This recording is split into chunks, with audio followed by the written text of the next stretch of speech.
29 তারিখ শুরু হয়ে আমরা 30 তারিখ আমাদের জেলাতে ঢুকবে এই বাংলা বছর যাত্রা।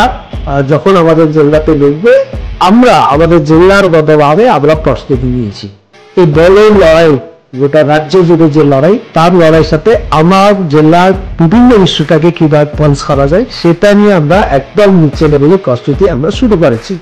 ইতিমধ্যে অনেকগুলো আমাদের ছোট ছোট গ্রান্ট সভাগুলো, ছোট ছোট গ্রুপ সভা, জিবি সভা, মাইক মিটিং, আমাদের ঝান্ডা লাগানো, বিভিন্ন এলাকাতে আমাদের বিভিন্ন লিফলেট বিলিয়ে করা। আমরা প্রত্যেক বাড়ি বাড়ি যে হিন্দি বাংলা লিফলেট আমরা একদম সাইবেলকে আমরা বিলিয়ে করা, এইগুলোতে আমরা কাজগুলো চলছে ও অনেকগুলো কাজ এগিয়ে গেছে। এই সময়কালে আমাদের কর্পোরেশনের দুর্নীতি, পঞ্চায়েতের দুর্নীতি পাহাড়ে ধস নেমেছে, তার প্রাকৃতিক প্রকোপ, তার সাথে হচ্ছে প্রত্যেকই এই কর্পোরেট গুলো তার নীতি কিভাবে আমাদেরকে বিপদ পেরেছে, এই ছোট ছোট কথাগুলো আমরা তুলে এই বড় লড়াইয়ের সাথে আমরা নিজেকে করা একটা আমাদের এই লড়াইটা আমরা শুরু করেছি।